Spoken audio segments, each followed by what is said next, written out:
আল্লাহর পরিকল্পনা মানুষের বোঝার বাইরে।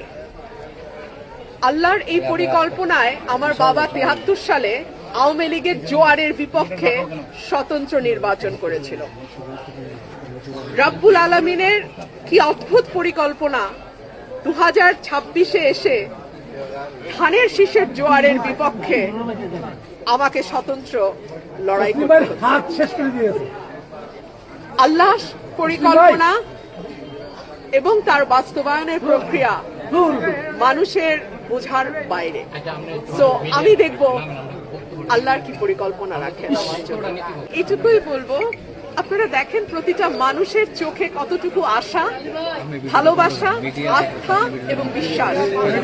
আমি বাংলাদেশের সকল মানুষের কাছে দোয়া চাই, আমার এই উপজেলার মানুষ যেই ভালোবাসা এবং আস্থা, বিশ্বাস আমার প্রতি রেখেছে, আমি যেন তার উপযুক্ত প্রতিদান দিতে পারি।